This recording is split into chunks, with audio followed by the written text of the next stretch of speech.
Hey everyone, it's Kim Bush and hope everybody's doing great. I'm here with you today from home. I'm off today and I've been meaning to make this video for a while, so I thought I would do it while I had a chance. So what I wanted to talk to you today about is hair growth. And most of the time in the salon, I hear it almost every day or every other day is, Kim, my hair won't grow. Kim, why does my hair not grow? How do I make my hair grow? What do I do to make my hair grow?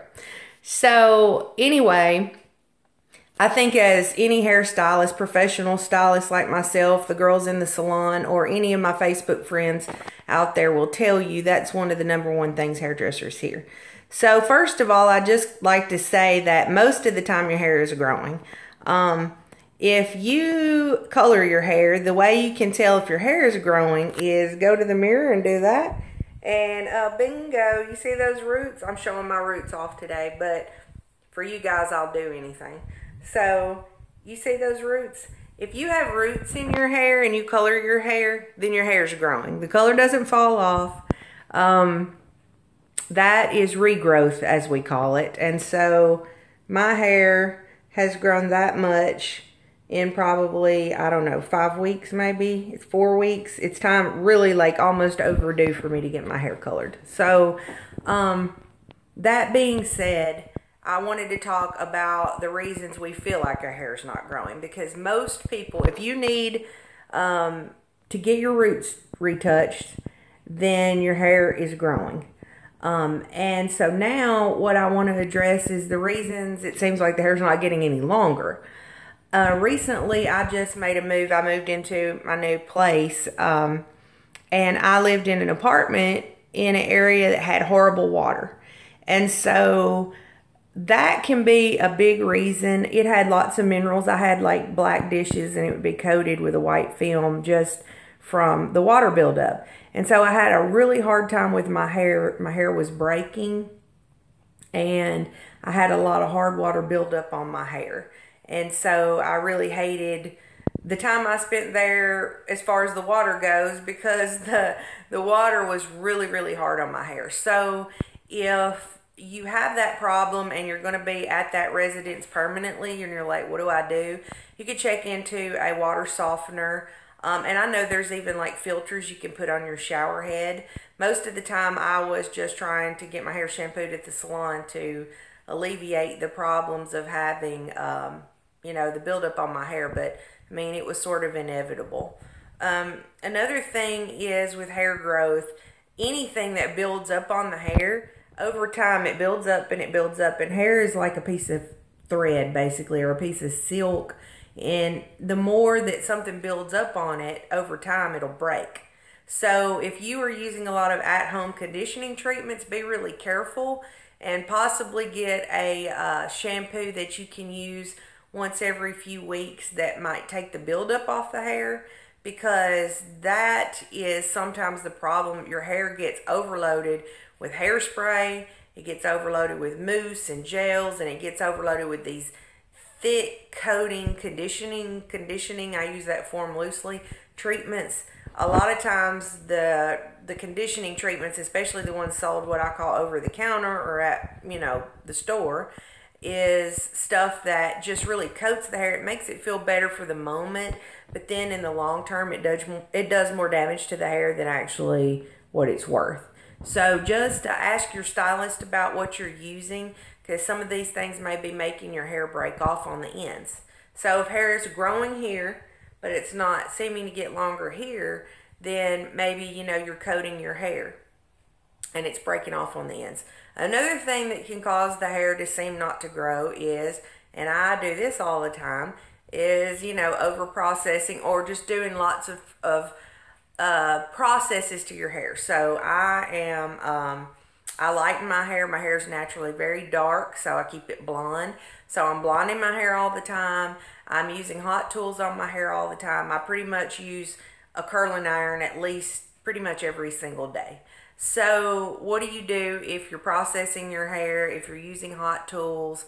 Those things will cause damage to the hair. I mean, overload of heat, overload of chemicals can damage your hair. So you need to protect your hair every way you can. So first of all, if you're blonding your hair, please go to a professional stylist and make sure that that stylist is knowledgeable about blonding and that they're using products that will keep your hair safe from damage.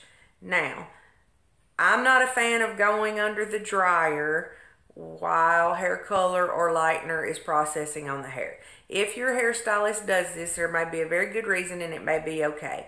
But be very careful about using lightening products and putting them under heat because it can be damaging to the hair and can cause breakage. Also, as stylists, we have lots of access to things that we can use on the hair to keep it from being damaged during chemical processes, such as Olaplex. And you can ask your stylist about Olaplex. You can also buy the number 3 Olaplex to use at home. And that's a bond builder and it's a great product, so ask your stylist about that as well. Another thing you can do is if you've taken all the steps, you have a good hairstylist, they're doing everything in the salon to take care of your hair. They're using great products on your hair. Then the next thing is, what do you do when you get home? Well, I would recommend that you make sure that you use products that are good for the hair. It's kind of like the analogy, you wouldn't buy, a high-end car. You wouldn't buy a Lamborghini and then go to Valvoline and get the oil changed, right? So no offense to Valvoline, but anyway, if you buy a high-end thing, if you spend money on your hair, then don't skimp on your products and buy cheap products and not take care of your hair. Your hair, to me, is worth all the money in the world because it's the accessory that you never take off. I can change my crappy clothes if I don't like them. I can change my purse. I can change my shoes, my accessories, but I can't take my hair off unless I want to put on a wig. And that's, that's an option. But anyway, that being said, you want to take care of your hair. So make sure that you're asking your stylist what's the right products to use for your hair, because there's all kinds of products and they do all kinds of different things. I do recommend using a thermal protectant if you are flat ironing or curling ironing your hair, because you need to protect it from all the heat. I've just recently been using this Neuro Style. It's a Paul Mitchell product, actually. We use lots of different products in the salon. This is just one I've been trying out at home. I really like it. And they also have a rinse and lather, which the lather is the shampoo, the rinse is the conditioner, and they have a heat control built in them. So I'm trying those out just as an option of, giving extra protection to my hair. So I like to try out new stuff, and those are just some new things I'm trying out. Also, make sure that you have a good flat iron. If you're using a flat iron or you're using a curling iron, make sure that you've got a nice smooth surface. Your plates aren't warped. They're free from, dirt and stickiness, and keep them clean. And make sure they glide smoothly across your hair, because if they're pulling your hair, then you could be breaking your hair. Also, make sure that you've got temperature dials that you can control the amount of heat. This actual iron is from Rusk, and Rusk makes pretty good irons, and your stylist most of the time can offer those for sale in the salon or get those for you. So I definitely make sure that you also check your blow dryer. I'm going to tell on my grandmother. A year or two ago, she called me and said that her hair was just breaking off, and so she's 84, 85 years old, but she came by the salon and her hair she's got longer hair and it had breakage all in it. And so I asked her about her tool she was using. She said she had a new blow dryer she bought at the Goodwill, and it was just great because it was so hot, it made her hair dry so fast.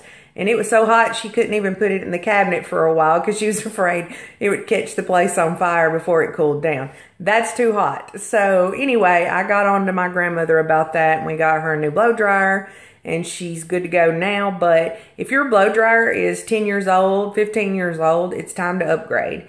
And you can find blow dryers at Sally's, has great blow dryers. Also, you can, talk to your stylist if they offer tools. I know Paul Mitchell makes good blow dryers. There's lots of great blow dryers available. Also Rusk.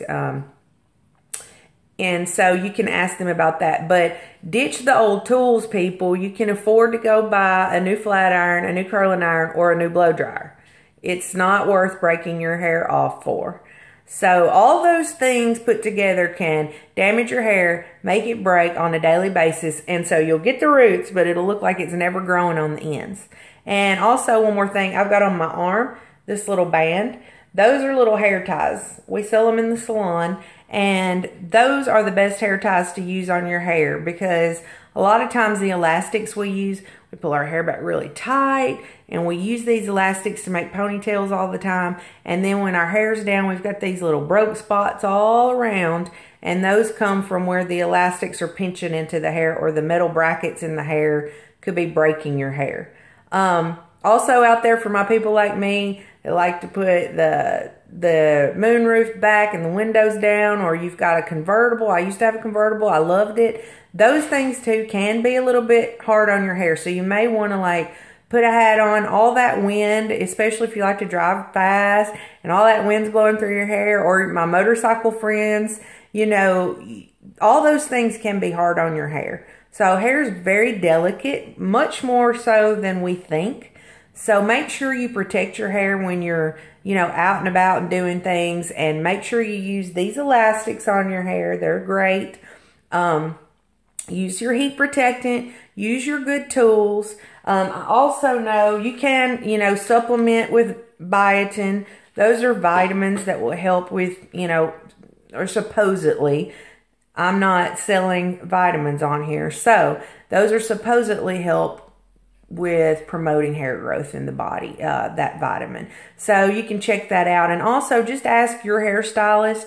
If you're having problems with your hair, communicate with your hairstylist. If they're not willing to talk to you about it, or they're not willing to help you with it, then, you know, maybe it's time to find a new stylist. But at any rate, most great stylists are going to help you decide what products to use. They're going to help you decide what chemicals are best for your hair use and what will make it grow. Sometimes hair just needs a break.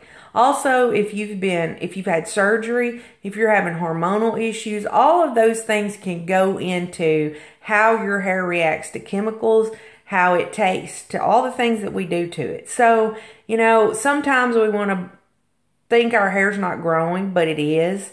And sometimes we need to take a look and see what we're using at home, and if we are communicating with our hairstylist and what maybe they're using on your hair. You know, and of course, if you're trying to color your hair at home, don't have high expectations for your hair to be beautiful, because after a while, it will take its toll on your hair. I've had people say, oh, I've been doing it, it's fine. But, you know, in the long run, it's not the greatest thing to do. You need to find a stylist. Most stylists can recommend things that will be great for your hair and also look beautiful and look professional. And that's what we all want. For that one thing that you can't take off is your hair. So take care of it. And if you have any questions, you can always message me. I hope I've gave you guys some good ideas about how to make your hair longer, because most of the time it is growing. And if it's not growing at all and you're not getting roots and your hair's not growing, then you probably need to go see your doctor and talk to them about that, because that could be a medical issue. And I'm not a doctor, so I can't prescribe things for that. But I am a licensed cosmetologist of almost 15 years and a licensed instructor, and I've worked for many companies, and I've done many clients over the years. And for the most part, I see hair that doesn't get any longer is usually from some type of damage. So I hope this video helped. Share it with your friends, and if you need to, you can email me at kimbushstylist@gmail.com. And we hope to see you again soon. Bye.